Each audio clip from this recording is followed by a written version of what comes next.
ডলারের দাম কিছুটা কমায় দিনাজপুরের হিলি স্থলবন্দর দিয়ে ভারতীয় চালের আমদানি বেড়েছে। এতে সপ্তাহের ব্যবধানে সব ধরনের চালের দাম পাইকারি বাজারে কেজিতে কমেছে 2 থেকে 3 টাকা। চালের দাম কমে যাওয়ায় খুশি বন্দরে চাল কিনতে আসা ব্যবসায়ীরা। হিলি প্রতিনিধি হালিম আল রাজির পাঠানো তথ্য ছবি নিয়ে ডেস্ক রিপোর্ট। গেল 2 সপ্তাহ ধরে হিলি স্থলবন্দর দিয়ে গড়ে 50 থেকে 70 ট্রাক চাল আমদানি হচ্ছে।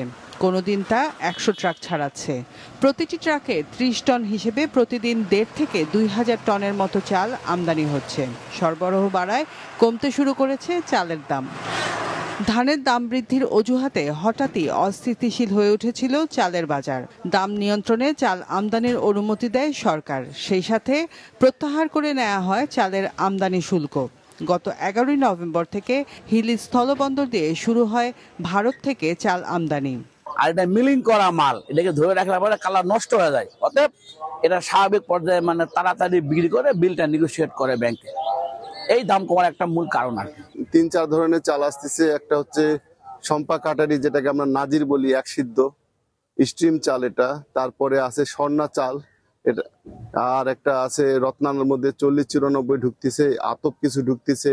বন্দরে স্বর্ণা চাল 2 টাকা কমে 51 টাকা, রত্না 2 টাকা কমে 57, আর সম্পা কাটারি চাল 3 টাকা কমে 67 টাকা দরে বিক্রি হচ্ছে।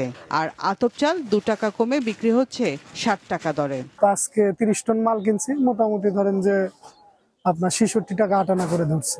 এটা 40-94 চাল।